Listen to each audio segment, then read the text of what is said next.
This briefing is unclassified. My name is Major Mike Webb. I am currently involved in litigation regarding what has been described as the vaccine mandates and the recent developments in that litigation that prompted a need for a public statement in the matter Webb v. Meta Platforms, Inc. et al. As reported by the Associated Press at the end of November, Anthony Fauci, former chief White House medical advisor, is expected to testify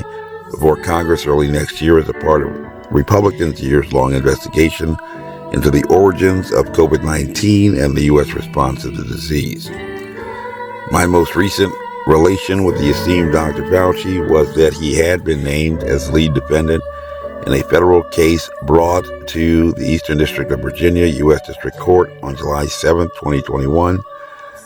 a matter that did not capture any press attention at all, and shortly after the celebration of Independence Day weekend, but litigation not covered by the press, even though it was the first litigation challenge against what have been described as the safe and effective vaccines that had been developed to address the COVID-19 pandemic as a part of what would become the American Rescue Plan that had been announced by the President on March 11, 2021, marking the first anniversary of the WHO pandemic declaration, at which time, according to the President, American fatalities had exceeded 527,000, amounting to more than the American fatalities in both world wars, the conflict in Southeast Asia, and the terror attacks on 9/11. Included in that number, according to researchers at Boston University and the Atlantic,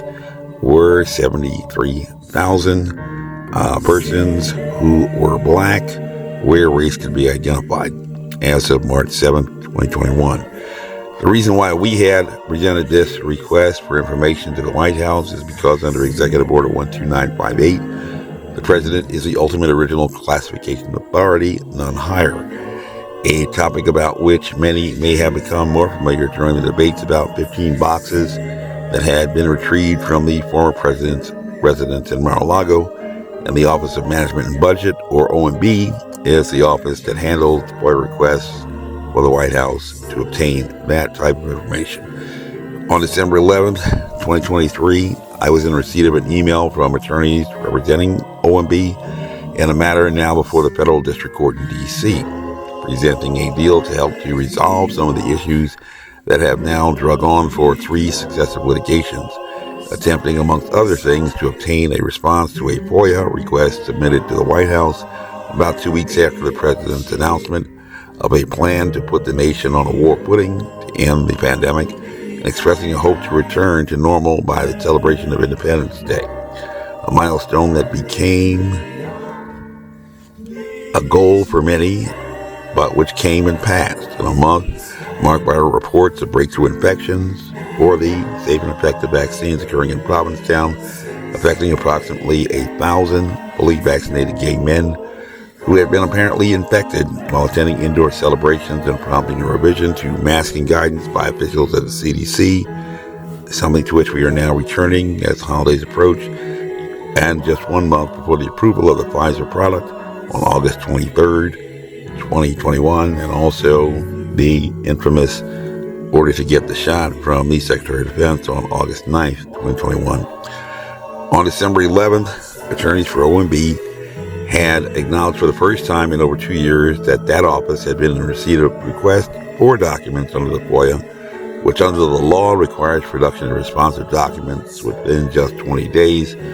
or at least either a response to indicate that the agency requires more time, which was never issued, or a statement reciting the reasons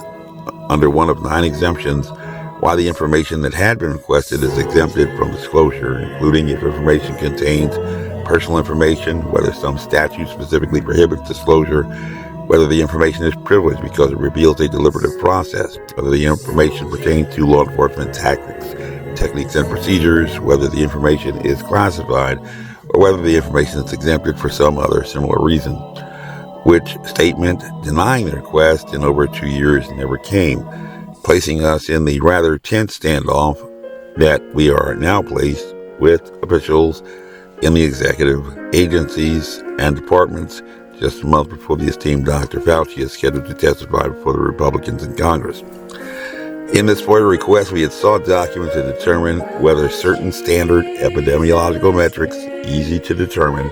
specifically infectious dose or the amount of the SARS-CoV-2 virus that would be required to cause an infection, and also the secondary attack rate or the probability of being infected based upon raw data analysis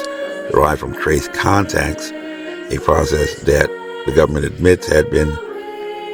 been quite lax in conducting.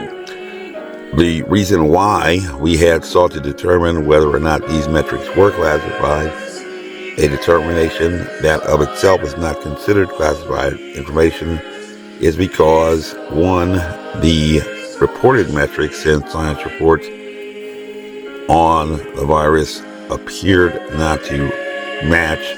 what was being presented in the press, but also because if these metrics were in fact classified, then under Executive Order 12958, the virus could only have originated in a laboratory and would have had to have been owned and or controlled by the government that had mandated the administration of what have been described as the safe and effective vaccines, but also the other aspects of the COVID-19 pandemic response. And for as yet unarticulated reasons, this information has been delayed for over 2 years. While as of December 9th, there have been a total of 6,568,418 hospitalizations and 1,159,864 deaths. While as of May 10th, 984,444,294 doses have been distributed and 676,728,782 doses have been administered, such that 81.4% of Americans have been administered at least one dose, including 95% of those aged 65 or older, the age cohort who have the highest vaccine compliance status and who represent the highest proportion of fatalities to the virus, making up over 90% of the deaths. So based upon the reported numbers, there is a very good chance that you or someone you know has been administered at least one dose of the reportedly safe and effective vaccine. And if these metrics are classified information, as now attorneys for OMB have only recently indicated, all of this had been caused not by a natural spillover of a virus, as some had believed, but rather by a virus that had been developed with the assistance of the government and which had been used to promote the distribution of reportedly safe and effective vaccines. The deal that had been presented to us was to drop all other claims in the complaint against the government, specifically OMB and Meta Platforms, Inc., that had permanently disabled my account shortly after the White House press conference in July 2015, expressly for security reasons, in quid pro quo exchange for release of the information under the FOIA to which we had been entitled over 2 years ago. A deal that we have not accepted, but rather have used another litigation that had been commenced to subpoena the documents for review in camera by the Federal District Court in Alexandria, a function they are authorized to do under U.S. v. Nixon, relieving that court from the burden imposed by deciding that unresolved matter that it apparently does not want to decide. And we have requested that OMB simply release the information without waiting upon an order from the courts, a counteroffer that they have not yet been anxious to accept. These recent developments may impact the work of the Republican investigation in Congress,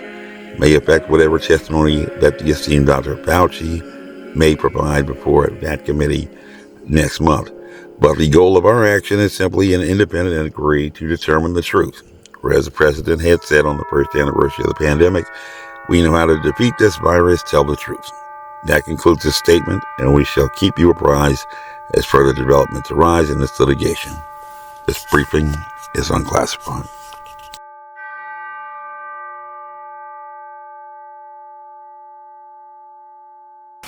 This message was approved by Major Mike Webb. Honest.